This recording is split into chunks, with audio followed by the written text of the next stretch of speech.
बिस्मिल्लाहिर्रहमानिर्रहीम। Class 8 mathematics.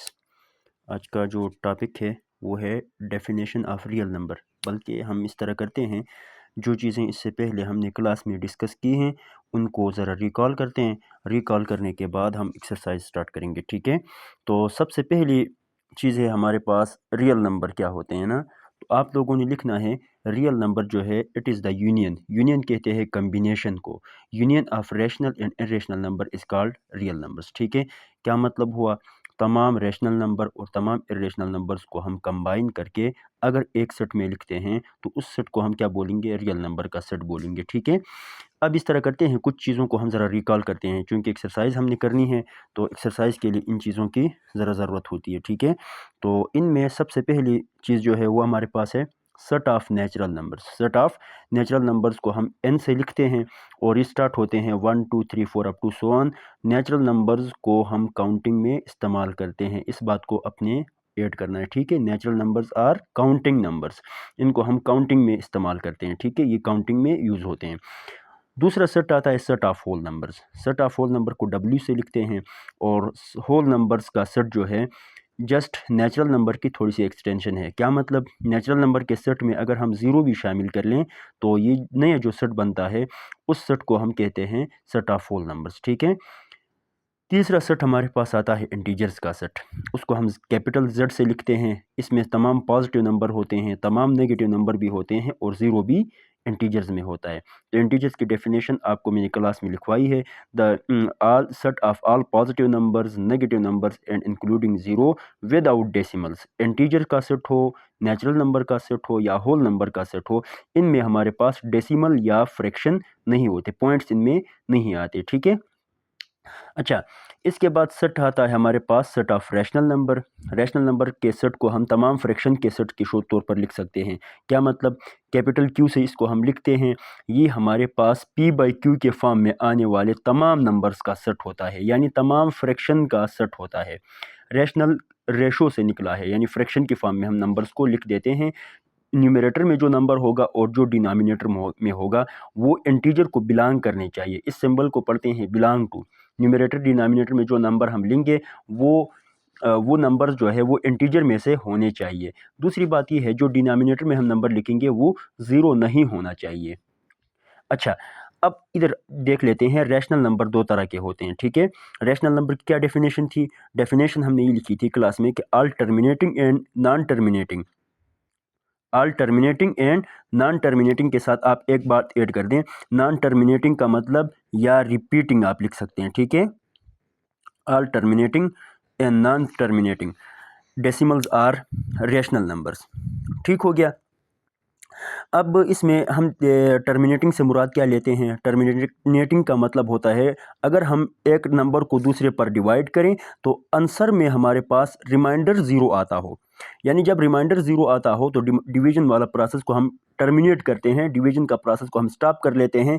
दूसरे लफ्ज़ों में इसका ये मतलब होता है कि डेसिमल के बाद जो डिजिट्स आते हैं वो फाइनाइट नंबर्स हो। क्या मतलब, डेसिमल के बाद डिजिट जो आते हैं उनको हम गिन सके, जैसा कि ये नंबर है 2.35, पॉइंट के बाद 2 डिजिट है, इस तरह पॉइंट के बाद 5 डिजिट हो सकते हैं, 5 पॉइंट के बाद 10 डिजिट भी हो सकते हैं, जिनमें डेसिमल के बाद डिजिट की तादाद गिनी जा सके। ऐसे डेसिमल्स को हम टर्मिनेटिंग डेसिमल्स बोलते हैं। इनका मतलब होता है डिवीजन करते हैं तो रिमाइंडर ज़ीरो आता है, ठीक है। दूसरी कैटेगरी हमारे पास आती है नॉन टर्मिनेटिंग या रिपीटिंग। अब ऐसे तमाम नंबर्स जिनमें डिवीजन के बाद, पॉइंट के बाद डिजिट्स की तादाद इनफाइनाइट हो, मतलब ये है या तो वो रिपीट कर रहे हो या सिंगल डिजिट भी रिपीट कर सकता है, ब्लॉक ऑफ डिजिट भी रिपीट कर सकते हैं। तो यहाँ पर मैंने लिखी है कि नॉन टर्मिनेटिंग में या रिपीटिंग में रिमाइंडर ज़ीरो नहीं आएगा, ठीक है। और दूसरी बात यह है infinite number of digits after decimal point. These digits, इधर मैंने ब्रैकेट में लिखा है, सिंगल डिजिट भी हो सकता है, ब्लॉक ऑफ डिजिट्स भी हो सकते हैं, यानी एक डिजिट भी रिपीट कर सकता है पॉइंट के बाद, बहुत सारे डिजिट्स भी रिपीट कर सकते हैं इनफाइनाइटली, बहुत बार आ सकते हैं रिपीट करके। फॉर एग्जांपल एक नंबर है आपके पास 2.333 अप टू सो ऑन, तो आप इसको 2.3 के ऊपर बार लगा सकते हैं क्योंकि एक 3 रिपीट हो रहा है। इस तरह अब यहाँ पर 3 डिजिट का सेट रिपीट हो रहा है, 352 352 352, तो इसको भी हम रैशनल नंबर में लिखेंगे, ठीक है। तो रैशनल नंबर की क्या डेफिनेशन हुई? तमाम टर्मिनेटिंग और तमाम रिपीटिंग डेसिमल। रिपीटिंग डेसिमल मतलब नॉन टर्मिनेटिंग, जिसमें रिमाइंडर ज़ीरो नहीं आता हो, ऐसे तमाम डेसिमल्स को हम रैशनल नंबर बोलते हैं, ठीक है। इसके बाद सेट आता है set of irrational number. Irrational number के सेट को हम पी बाई क्यू की फॉर्म में लिख नहीं सकते, ठीक है। They can not be expressed as p by q form. दूसरी बात, ऐसे तमाम नंबर जो रैशनल नहीं है उनको हम इर्रेशनल कहेंगे। क्या मतलब? रैशनल या तो टर्मिनेट करते हैं या रिपीट करते हैं, तो इर्रेशनल ना टर्मिनेट करेंगे ना रिपीट करेंगे, ठीक हो गया। एग्जाम्पल में आप लिख सकते हैं पॉइंट के बाद आपके पास यहाँ पे देखें 3 1 4 2 5 3 6 2 अप टू सो ऑन मैंने लिखा है। पॉइंट के बाद ना तो डिजिट कहीं ख़त्म हो रहे हैं और ना कहीं पे एक फिक्स पैटर्न के साथ रिपीट हो रहे हैं, तो ये आपके पास इर्रेशनल नंबर की एग्जांपल है। दूसरी एग्जांपल आप देख सकते हैं 0.001, फिर 3 0, फिर 5 0, फिर आगे आप बढ़ाएं तो इसमें भी कोई तरतीब आपको नज़र नहीं आएगी, तो ये भी आपके पास इर्रेशनल है, ठीक है। पाई जो है ये भी इर्रेशनल नंबर है। √2, √3।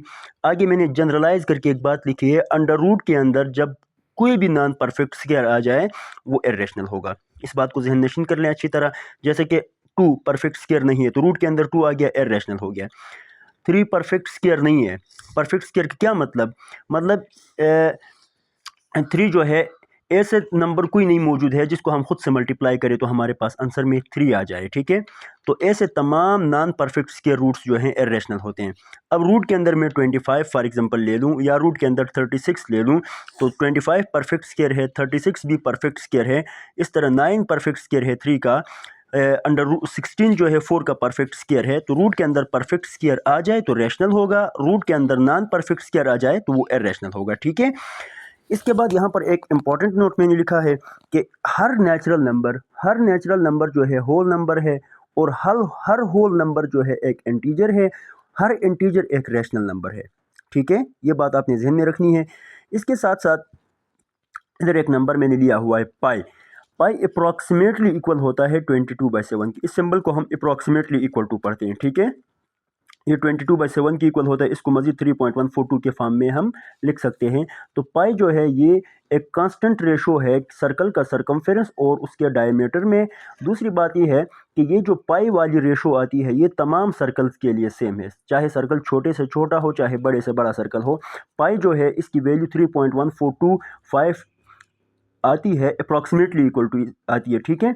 ये वैल्यू हमेशा पाई की क्या होती है? कांस्टेंट। इस वैल्यू को आप अप्रॉक्सीमेटली लिख सकते हैं, क्या लिख सकते हैं? 3.142 लिख सकते हैं पाई को अप्रॉक्सीमेटली इक्वल टू करके, ठीक है। तो ये अप्रॉक्सीमेट वैल्यू है। ये चीज़ें हमने डिस्कस की हुई है, ठीक हो गया। अब आते हैं एक्सरसाइज की तरफ। तो एक्सरसाइज हमारी 2.1 है, जिसमें ये कुछ नंबर्स आपको गिवन है। आप अपने 2.1 के स्टार्टिंग में क्वेश्चन नंबर 1 में आपको ये नंबर्स गिवन है, आप देख सकते हैं अपनी बुक से, ठीक है। ये नंबर्स गिवन होंगे, आपको बुक में लिखे हैं।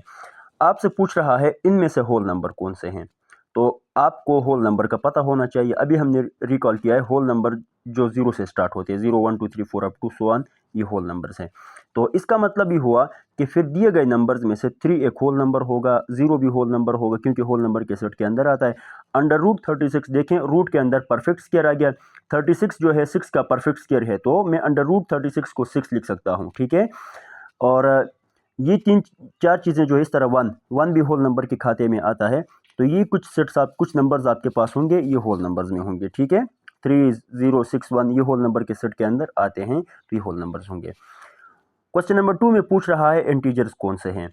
तो इंटीजर्स क्या होते हैं, पहले हमने इंटीजर को समझना है। तो इंटीजर होते हैं तमाम पॉजिटिव, तमाम नेगेटिव नंबर, ज़ीरो भी हम शामिल करते हैं उनमें, डेसिमल शामिल नहीं होते, विदाउट डेसिमल्स। तो ऐसे तमाम नंबर्स को हम क्या बोलते हैं? ऐसे तमाम नंबर्स के सेट को हम इंटीजर्स बोलते हैं, ठीक है। अब इंटीजर्स के अंदर हर होल नंबर एक इंटीजर होता है। हर होल नंबर क्या होता है? एक इंटीजर होता है। लेकिन इंटीजर में नेगेटिव नंबर भी शामिल हो सकते हैं, तो हम क्या करेंगे? ये होल नंबर को शामिल कर लेंगे। इसके साथ साथ -9 चूँकि नेगेटिव इंटीजर है तो इसको भी हम शामिल कर लेंगे, तो ये हमारे पास इंटीजर्स आ जाएंगे। तीसरा क्वेश्चन है इर्रेशनल नंबर। इर्रेशनल नंबर वो नंबर जो रैशनल नहीं है, उनको हम इर्रेशनल नंबर बोलते हैं। इर्रेशनल नंबर में नॉन परफेक्ट्स के रूट सारे आ जाते हैं और पाई वगैरह आता है। तो √3, √7 माइनस √14 और पाई एक्सेट्रा जो है ये इर्रेशनल नंबर्स है, ठीक है। और भी बहुत सारे होंगे, लेकिन हमने इन नंबर्स में से ये चीज़ों को पिक करने हैं। फिर नेचुरल नंबर का सेट आता है। नेचुरल नंबर को हम n से शो करते हैं और ये 1 2 3 4 up to so infinite set होता है, ठीक है। पॉइंट्स इसमें भी शामिल नहीं होते, सारे पॉजिटिव नंबर्स का सेट होता है। नेचुरल नंबर का दूसरा नाम पॉजिटिव इंटीजर भी होता है, इसको भी आपने नोट करना है, समझना है, ठीक है। अब हम लिखते हैं कि नेचुरल नंबर्स जो हैं वो तो हमारे पास है 3 6 1। चूँकि नेचुरल नंबर में ज़ीरो नहीं होता है तो हम ज़ीरो को एक्सक्लूड करेंगे, ठीक है। और तरतीब के साथ लिखना चाहते हैं तो 1 3 6 भी आप इसको लिख सकते हैं, ठीक है। गिवन नंबर्स में से हमने नेचुरल नंबर पिक कर दिए। ये 6 कहाँ से आ गया है? √36 जो है, √36 को हम 6 लिख सकते हैं, इसलिए मैंने √36 की जगह 6 लिखा है। आप √36 भी लिख सकते हैं। रैशनल नंबर्स क्या होते हैं? रैशनल नंबर्स इस तरह डिफाइन करते हैं वो नंबर जो इर्रेशनल नहीं है। आसान लफ्ज़ों में हम यहाँ से इर्रेशनल नंबर जितने हमने लिए थे उनको छोड़ेंगे, बाकी सारे के सारे आ जाएंगे, ठीक है। तो क्या लिखा है? All given numbers accept irrational. Irrational को छोड़ के, तो इर्रेशनल को छोड़ेंगे तो बाकी पीछे जो ये हमारे पास बच जाएंगे, ये सारे के सारे रैशनल नंबर्स होंगे, ठीक है बच्चे। यहाँ तक आप लोगों ने इसको अच्छी तरीके से अंडरस्टैंड करना है। ये एक्सरसाइज के 5 क्वेश्चंस हमने कर लिए। इनको आप लोगों ने जो अभी मैंने आपको थ्योरी रिकॉल कराई है उसको भी देखना है, और ये एक्सरसाइज भी आपने अच्छे तरीके से नोटबुक्स पर इसको लिखना है साफ़ सुथरा करके। तो फिर इंशाल्लाह ताला इसमें से हम टेस्ट भी लेंगे और आपकी नोटबुक्स भी मैं चेक कर लूँगा, ठीक है। अल्लाह हाफिज़।